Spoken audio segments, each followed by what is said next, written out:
সকলোকে বন্দে মাতৰম গীত পৰিৱেশন কৰিবলৈ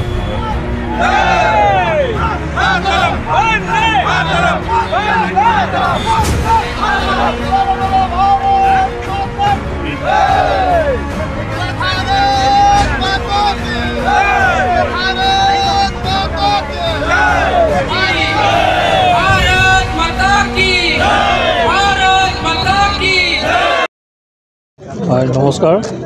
1980 চনৰ 6 এপ্ৰিলৰ দিনাখন ভাৰতীয় জনতা পাৰ্টি জন্ম হৈছিলে আৰু এই ভাৰতীয় জনতা পাৰ্টি প্ৰথম সভাপতি আছিলে অটল বিহাৰী বাজপেয়ীদেৱ আৰু সেই বাজপেয়ীদেৱ ভাৰতবৰ্ষৰ প্ৰধানমন্ত্ৰী হৈছিলে আৰু তেখেতে যি সুশাসন যি যুগদ্ৰষ্টা হিচাপে আমাৰ ভাৰতীয় জনতা পাৰ্টিৰ মাজত যে নীতি আদৰ্শ উদ্দেশ্য লক্ষ্য তেখেতে দি থৈ গৈছিলে সেই অৱদানৰ ওপৰত ভিত্তি কৰি আজি নৰেন্দ্ৰ মোদী ডাঙৰীয়াৰ নেতৃত্বাধীন চৰকাৰখন হিমন্ত বিশ্ব শৰ্মা ডাঙৰীয়াৰ নেতৃত্বাধীন চৰকাৰ দুখনে যি ৰাইজৰ মাজত জাতি বৰ্ণ ধৰ্ম নিৰ্বিশেষে যি সেৱা আগবঢ়াবলৈ সক্ষম হৈছে ইয়াত তেখেতৰ অৰ্থাৎ অটল বিহাৰী বাজপেয়ীদেৱৰ বিশেষ অৱদান আছিলে আৰু তেখেতে যি সুশাসন দিছিলে এই সুশাসনৰ ওপৰতে ভিত্তি কৰি আমি ভাৰতবৰ্ষত তথা অসমত জাতি বৰ্ণ ধৰ্ম নিৰ্বিশেষে সকলো আমি বসবাস কৰিছোঁ।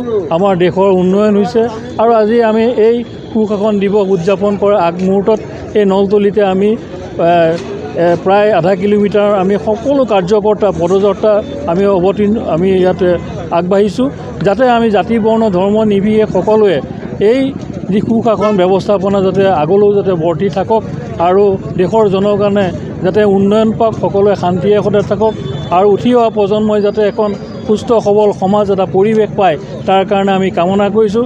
ভাৰতীয় জনতা পাৰ্টি আৰু অটল বিহাৰী বাজপেয়ীদেৱৰ লগত যি নিবিড় সম্পৰ্ক আছে এই সম্পৰ্ক যাতে প্ৰত্যেকজন কাৰ্যকৰ্তাই অনাগত দিনলৈকে যাতে স্মৰণ কৰি যায় তাৰে আমি কামনা কৰিছোঁ। নমস্কাৰ। আমি আজিৰ আমাৰ পবিত্ৰ দিন অটল বিহাৰী বাজপেয়ীৰ জন্ম জয়ন্তী বৰ্ষ আৰু এইখনত আমি কলিয়াবৰ জিলা হিচাপে আমাৰ আজি ইয়াত আমি পদযাত্ৰা কৰিছোঁ।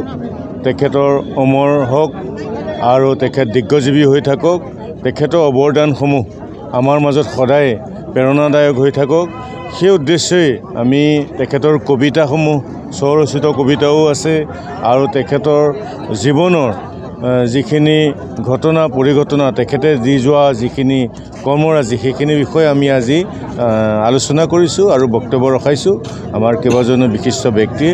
গতিকে আপোনালোক সাংবাদিকসকলো তেখেতো যেতিয়া এজন সাংবাদিক আছিল আপোনালোককো আমি তেখেতৰ হৈ অভিনন্দন জনাইছোঁ যাতে তেখেত ইমান এজন প্ৰথম আমাৰ দেশৰ ধৰ্ম আৰু যি পঞ্চজন্য কাকতৰ তেখেত প্ৰথম সাংবাদিক হিচাপে আছিলে, তাৰপিছত সম্পাদনাও কৰিছিল। ঠিক তেনেকৈ তেখেতে গোটেই ভাৰতবৰ্ষখন একত্ৰিত কৰি ৰখাইছিল।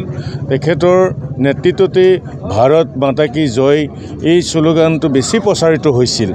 বন্দে মাতৰম যিটো মাধ্যম এইটো সেনাবাহিনীৰ মাজত এটা উৎসাহ আৰু শক্তি যোগোৱা তেখেতৰ দিনতে ব্যৱস্থা বেছিকৈ হৈছিলে।